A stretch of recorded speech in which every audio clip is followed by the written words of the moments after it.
Point-of-sale displays are a type of promotion found next to or near the checkouts. Point-of-sale displays are a key part of any business's sales or marketing strategy. They take the customer's vision and direct it to any possible promotions. Point-of-sale displays are generally made out of cardboard or sometimes molded plastics. They are intentionally made with short lifespans so they can be discarded easily when it comes to it. The most popular manufacturing method for point-of-sale displays is die cutting.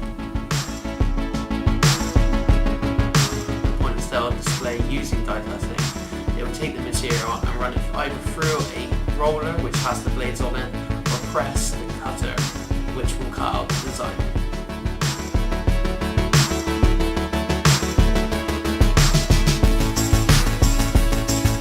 So this is a die cutting machine, and then it has two cylinders.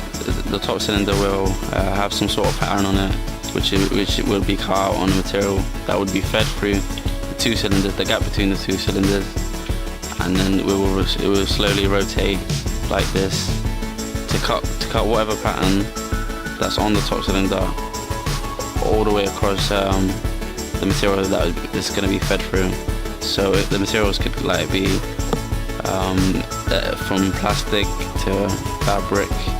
So any type of plastic would be fed through easily and then cut out yeah. Popular items found on point-of-sale displays are batteries, DVDs, CDs and drinks. Die cutter uses a range of lines, some of these being indents and some being cut. On our demonstration here we can see the outside edge has been cut, but they would have had a similar line that just didn't go in this deep or on this one in order to make it bend for the user to set it up once it's been delivered. Production for a point-of-sale display is most likely mass produced. Positives of point-of-sale displays are that they are cheap, easy to make, and benefit the user in both storage as well as wrapping. Problems with point-of-sale displays are that they are cost effective and that they don't last long and can be expensive being bought over and over. This is a die cutting machine. Firstly I'll talk about what parts it has. So this is the actual blade that will be cutting the material such as this, and we're using this as an example. So the material will be placed in here, and then this will be shot really in really fast speed, so 1 to 2 seconds, and then they'll be lifted up again, and then that will cut the shape in here. And then so this is used to make multiple different shapes, yeah, on piece of material. So it can be used again and again and again. This is called a shaped blade, and is used to cut the material. Yeah.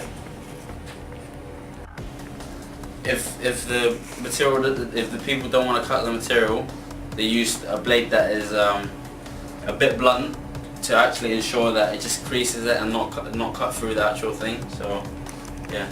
And using a blunt blade will be useful for materials that just need to be folded. So such as like the service development, also known as nets. So when they're being created, they just get creased and then they can be folded up. Right. So for this would be there would be what you call it, a blade that is blunt used on that bit. So it just folds over simply, and then to actually cut out the whole shape, it would be used a normal blade.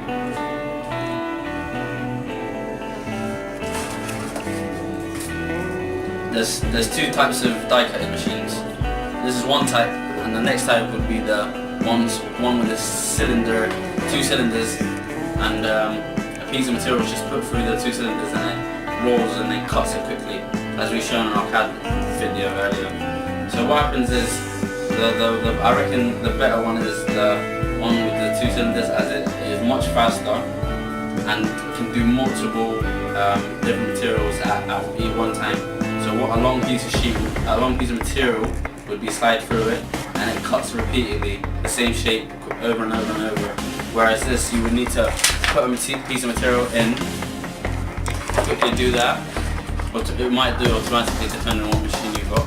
Take it out, put a new one in, do it again. So this is involved with more labour involved in this one and the other one.